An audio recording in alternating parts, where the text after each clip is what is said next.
নমস্কার বন্ধুরা, welcome to Bong sports info. তো বন্ধুরা, এই ভিডিওতে আমরা কথা বলবো জামশেদপুর এফসি বনাম মোহনবাগান সুপার জায়ান্ট আইএসএল সেমিফাইনালের প্রথম লেগের ম্যাচ নিয়ে। নর্থ ইস্ট ইউনাইটেড এফসিকে জামশেদপুর এফসি তাদের ঘরের মাঠে শিলংয়ে গিয়ে 2-0 গোলের ব্যবধানে হারিয়ে খালিদ জামিলের Jamshedpur FC North East United এফসিকে ছিটকে দিয়ে সেমিফাইনালের জন্য কোয়ালিফাই করেছে। ফলে মোহনবাগান সুপার জায়ান্ট তাদের সেমিফাইনাল খেলবে জামশেদপুর এফসির এগেনস্টে। দুটো লেগে সেমিফাইনালটি হবে, একটা হোম লেগ, একটা অ্যাওয়ে লেগ। যেহেতু Mohun Bagan super giant highest rank team ছিল, 1 নম্বরে শেষ করেছিল, ফলে মোহনবাগান সুপার জায়ান্ট সেকেন্ড লেগটা নিজেদের ঘরের মাঠে খেলবে এবং প্রথম লেগটা খেলতে হবে জামশেদপুরে জেআরডি টাটা স্পোর্টস কমপ্লেক্সে। মানে 3 তারিখ বৃহস্পতিবার যে ম্যাচটা আছে সেই ম্যাচটা খেলে আসবে এবং দেন 7 তারিখে মোহনবাগান সুপার জায়ান্ট নিজেদের ঘরের মাঠে সেকেন্ড লেগের ম্যাচ খেলবে। যখন দুটো লেগে খেলা হয় আমরা তখন এটাই বলি যে ম্যাচটা 180 মিনিটের, যার মধ্যে মোহনবাগান নিজেদের অর্ধেক ম্যাচ জামশেদপুর এফসির ঘরের মাঠে 3 তারিখ খেলতে চলেছে।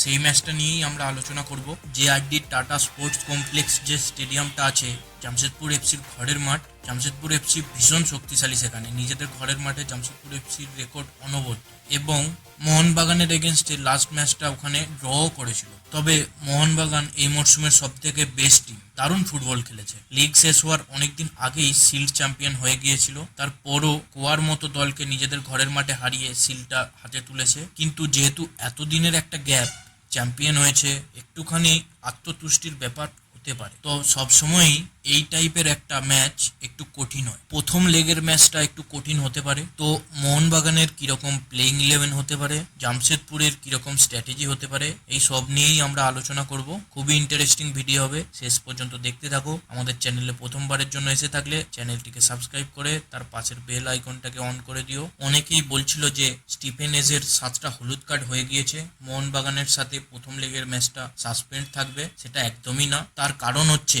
লিগের কার্ড কিন্তু প্লে অফসে ক্যারি ফরওয়ার্ড হয় না, ফলে প্লে অফসে নতুনভাবে শুরু হবে। যদি স্টিফেন এজে প্রথম লেগের ম্যাচটাতে কার্ড দেখে তাহলে সেকেন্ড লেগের ম্যাচটা সাসপেন্ড থাকবে, নয়তো সে প্রথম লেগের ম্যাচটা সাসপেন্ড থাকছে না। But Mobassir Rehman red card দেখার জন্য সাসপেন্ড থাকছে। বাকি প্রণয় হালদারকে ভীষণ ইমপ্রেসিভ লাগলো আগের ম্যাচটাতে। অ্যাজ এ সেন্টার ব্যাক শুরু করেছিল স্টিফেন এজের পাশে, অনেকদিন বাদে প্রণয় হালদারকে একটা ভালো ম্যাচ খেলতে দেখলাম এবং তারই সাথে খালিদ জামিলের একটা স্ট্র্যাটেজি দেখলাম। রাইট ব্যাক খেলছে আশুতোষ মেহতা এবং রাইট উইঙ্গার খেলছে নিখিল বার্লা। অবভিয়াসলি নিখিল বার্লা রাইট উইঙ্গারই, তবে এই মরশুমে তাকে অনেকবার রাইট ব্যাকও খেলতে দেখেছি। কিছুটা ডিফেন্সিভ এবিলিটি আছে। মেবি হয়তো যেহেতু নর্থ ইস্ট ইউনাইটেড এফসির ওই জায়গা দিয়ে জিতি নেমেজ কখনো আলাদিন আজারে অপারেট করে, তো তাদের ওই স্পেসটাকে বন্ধ করতে চাইছিল, সেই জন্য হয়তো একজন ডিফেন্সিভ মাইন্ডেড রাইট উইঙ্গার নিয়ে নেমেছিল।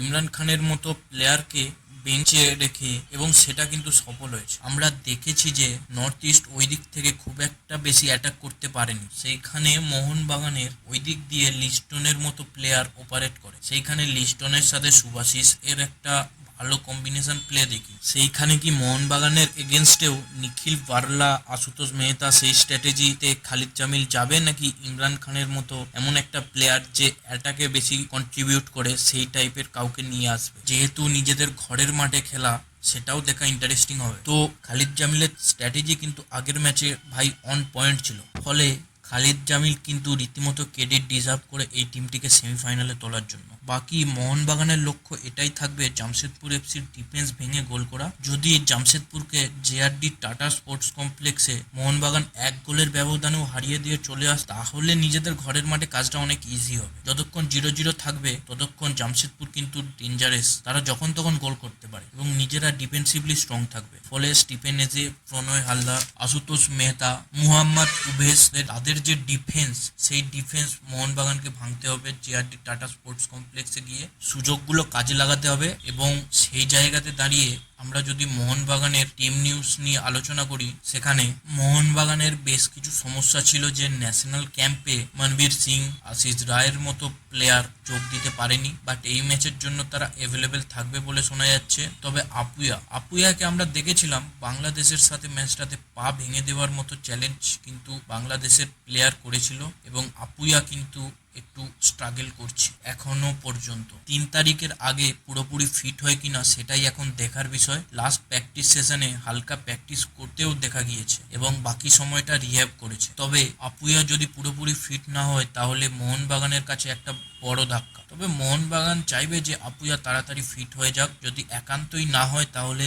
অনিরুদ্ধ থাপা, দীপক টাংরির মতো রিপ্লেসমেন্ট তো আছেই মোহনবাগানের কাছে। তবে মোহনবাগানের কথা বললে মোহনবাগান 4-2-3-1 এই ফরমেশনেই যাবে, যেখানে গোলকিপারে বিশাল ক্যাথ, রাইট ব্যাক আশিস রায়, দুটো সেন্টার ব্যাক অ্যালবার্টো এবং Tom Aldred, left back Subhasish Bose, মিডফিল্ডে অনিরুদ্ধ থাপা এবং আপুয়া যদি একান্তই না খেলতে পারে তার জায়গায় Deepak Tangri, left midfielder Liston Colaco, right midfielder Manvir Singh এবং নাম্বার 10 গ্রেগ স্টুয়ার্ট এবং নাম্বার 9 খেলবে জেমি ম্যাকলেরিয়ান। কি ব্যাটেলের কথা বললে লিস্টন কোলাসোর সাথে আশুতোষ মেহতা, মনবীর সিং এর সঙ্গে মোহাম্মদ উবেস, বাকি তোমরা মিডফিল্ডে গ্রেগ স্টুয়ার্টের সঙ্গে রেই টাচিকাওয়া, জাভি হার্নান্ডেসের মতো প্লেয়ার যে কিন্তু পুরো মিডফিল্ড সামলায়, তার সাথে আপুয়া, জর্ডান মারির সাথে টম এলডার্ড বা অ্যালবার্টো রড্রিগাস ফিজিক্যালি ব্যাটেল হবে, মোহাম্মদ সানানের সঙ্গে আশিস রায়। তো সেখানে জেআরডি টাটা স্পোর্টস কমপ্লেক্সে গিয়ে জামশেদপুরের এগেনস্টে খেলাটা একটু টাফ হতে পারে, বাট তারপরেও যদি মোহনবাগান নিজেদের সেরা খেলাটা খেলতে পারে,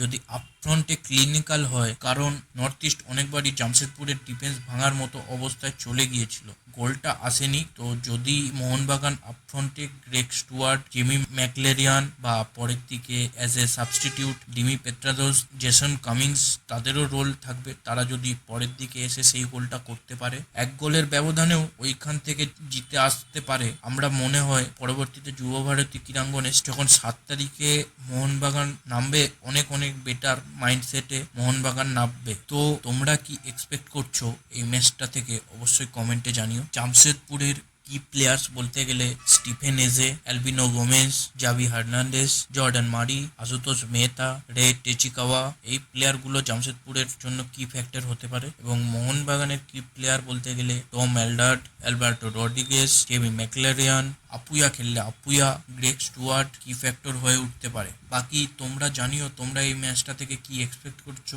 মোহনবাগান কি জামশেদপুরের ঘরের মাঠে প্রথম লেগের ম্যাচটাতে কি জয় তুলে আনতে পারবে? তোমাদের মতামত কমেন্টে জানিও। ভিডিওটি ভালো লাগলে লাইক করে দিও, শেয়ার করে দিও এবং চ্যানেলে প্রথমবারের জন্য এসে থাকলে চ্যানেলটিকে সাবস্ক্রাইব করে পাশের বেল আইকনটাকে অন করে দিও। ধন্যবাদ। এই ভিডিওটা এই পর্যন্ত, ফিরে আসছি পরবর্তী ভিডিও।